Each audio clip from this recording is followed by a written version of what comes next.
রাগ বা ক্ষোভ রাখা উচিত নয়, কারণ ভারতীয় সংসদীয় গণতন্ত্রে পরিষ্কার বলা আছে যে কোনো মানুষ ভোট দিতে পারে, না যে তার নিজের রুচিসম্মত প্রয়োজন অনুযায়ী। আপনারা দিয়েছেন, আপনাদের ধন্যবাদ জানাচ্ছি। গণতন্ত্রের পুজো করেছেন, আপনারা ভোট দিয়েছেন, কিন্তু ভোটের পর মানুষের কাজ কে করবে? কে মানুষের পাশে দাঁড়াবে? কে আপনার নদীর মাঝে গিয়ে জঙ্গলে গিয়ে তাদেরকে পরিষেবা দেবে যারা বন্যায় প্লাবিত? কে এই শ্রমিক যাদেরকে বিতাড়িত করার একটা চক্রান্ত চলছে, তাদের পাশে কে দাঁড়াবে?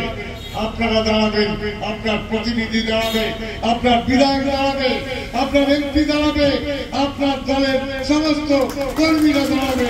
দেখি কার ক্ষমতা আছে আমাদেরকে এই জায়গা থেকে সরিয়ে নিতে চায়। আমি আপনাদেরকে করজোড়ে নিবেদন করে বলতে চাই যে মানুষ যদি আন্দোলন করে, সেই আন্দোলন যদি সঠিক থাকে, কোনো শক্তি নেই সেই আন্দোলনকে দমন করা যাবে। আমি শুনেছি আপনাদের এখানে একটা এজেন্ট আছে, সেই এজেন্ট জন্ম থেকে মৃত্যু পর্যন্ত এখানে থাকবে, এরকম একটা কসম খেয়েছে। সেই এজেন্টের ঘুম ভাগিয়ে দেবো, এজেন্টের ঘুম ভেঙে যাবে। এটা তার পৈতৃক সম্পত্তি নয়, এই প্রপার্টি মানুষের প্রপার্টি, এই কলিয়ারি শ্রমিকের কলিয়ারি, এই কলিয়ারির সমস্ত লভ্যাংশ শ্রমিকরা দেয় সরকারকে। এই কলিয়ারি যদি কেউ ভেবে থাকে যে আমার পৈতৃক সম্পত্তি, আমি তানাশাহি চালাবো, আমি যা খুশি তাই বলবো, সে জিনিস করতে পারবেন না। আপনার জল বয়কট হয়ে যাবে, মানুষ বয়কট হয়ে যাবে, বিদ্যুৎ বন্ধ হয়ে যাবে, সবজি বন্ধ হয়ে যাবে। শ্রমিকের গায়ে যদি একবার হাত লাগানোর চেষ্টা করেন, আগুনের শিকা যে হয় সেই রকম আগুনের শিকা জ্বলিত হওয়ার কলিয়ারি কর্তৃপক্ষ পাবেন। আমরা দাঙ্গা চাই না, অশান্তি চাই না, কিন্তু মানুষের অধিকার আমরা ছিনিয়ে নিতে চাই। মানুষের অধিকার ছিনিয়ে নেওয়ার জন্য বাংলায় একজন নেত্রীর জন্ম হয়েছিল, তার নাম মমতা বন্দ্যোপাধ্যায়। ঘাত প্রতিঘাত আন্দোলন বিভিন্ন পর্যায়ে আন্দোলন করে তিনি বাংলার মানুষকে গণতন্ত্র ফিরিয়ে দিয়েছেন। আজও বাংলার মানুষ তার পাশে আছে। কিছু বিক্ষিপ্ত ঘটনা বিভিন্ন জায়গায় ঘটছে, এর জন্য আমরা মর্মাহত, দুঃখিত, এবং এগুলো আমরা পরিষ্কার করে দেব। মানুষের প্রতি কোনো অবিচার হবে না, অন্যায় হবে না, সেই জিনিসটা আপনাদের দেখতে হবে। সমস্ত যুব সমাজ এই অঞ্চলে যারা আছেন, সমস্ত ছাত্র সমাজ এই অঞ্চলে যারা আছেন, মা বোনেরা যেমন জেদ নিয়ে আজকে রাস্তায় বেরিয়েছেন যে আমরা কলিয়ারি বেসরকারীকরণ করতে দেবো না, আমরা কলিয়ারিকে বন্ধ করতে দেবো না। যত শক্তি আছে সমস্ত শক্তিকে ঐক্যবদ্ধভাবে আপনারা রুখে দাঁড়ান। আমরা 1 তারিখের পর কোন বহিরাগতকে এখানে ন্যাশনালাইজেশন বাদ দিয়ে প্রাইভেট করার জন্য এই এলাকায় আমরা ঢুকতে দেবো না।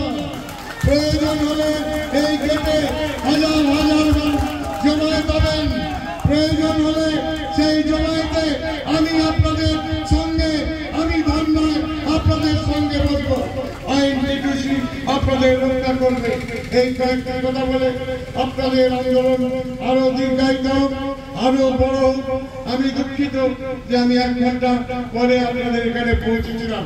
আমি গতকাল নার্সিংহোমে ভর্তি ছিলাম শারীরিক অসুস্থতার জন্য, কিন্তু মনটা ছটফট করছিল।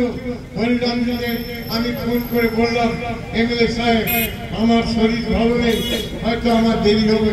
উনি আমাকে বললেন, आप 12 बजे तक आइए, हम 12 बजे तक आपको मीटिंग टाइम के ले जाएगा।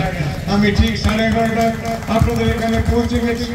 আমার সঙ্গে পূর্ণচন্দ্র বাউরি প্রাক্তন বিধায়ক আছেন, আমাদের সমস্ত নেতৃবর্গরা আছেন, তরুণ বন্ধু বান্ধব সহকর্মী মা বোন এবং শ্রমিকরা সঙ্গে আছেন।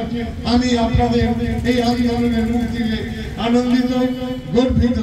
আমি আপনাদেরকে করজোড়ে নমস্কার জানাই, নতমস্তকে প্রণাম জানাই। আপনাদের আন্দোলন দীর্ঘজীবী হবে, কেউ আপনাদের পিছিয়ে রাখতে পারবে না। এই কথা বলে প্রত্যেককে আন্তরিক অভিনন্দন। আপনাদের আন্তরিক অভিনন্দন। এবং এইখানে যে কলিয়ারি অধিগ্রহণ করা হয়েছে আমি শুনছি তাদেরকে এখনো কর্মসংস্থান দেওয়া হয়নি।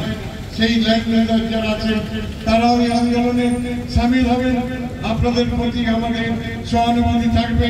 প্রয়োজন হলে আপনাদের এই আন্দোলন এত বড় করতে হবে আমি যাতে দিল্লিতে প্রধানমন্ত্রীর টেবিল চাপড়ে বলতে পারি তোমারা তানাশাই পুরুলিয়া জেলা रघुनाथपुर में बंद करो, ये बंद करने पड़ेगा।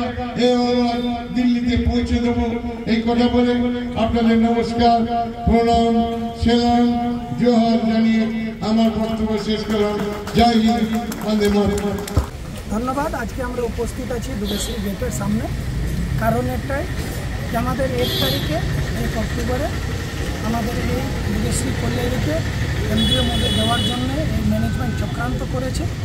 আমরা তার প্রতিবাদ সভা করেছিলাম। আজকে প্রতিবাদ সভাতে উপস্থিত ছিলেন মাননীয় সাংসদ অরূপ চক্রবর্তী মহাশয়, ছিলেন জামুরিয়া বিধানসভার বিধায়ক হররাম সিংজি, আর কে ত্রিপাঠী এবং আরও অন্যান্য ব্যক্তিবর্গ ছিলেন, প্রফুল্ল চ্যাটার্জি ছিলেন। আমরা আজকে প্রতিবাদ সভায় একটা জিনিস উঠে আসলো, আমাদের মাননীয় সাংসদ এবং বিধায়ক হররাম সিং বললেন আমরা কোনো অবস্থাতে এই কল্যাণীকে প্রাইভেটকরণ করতে দেব না। তার প্রতিবাদ যতদূর করতে হয় আমরা করব।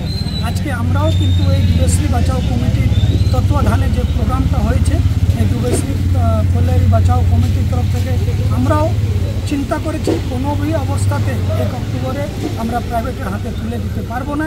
আমরা দরকার হলে বৃহৎ আন্দোলন করবো আগামী দিন, কিন্তু কোনো অবস্থায় এইকে দুবেশ্রী কল্যাণীকে প্রাইভেটের হাতে যাতে দিব না।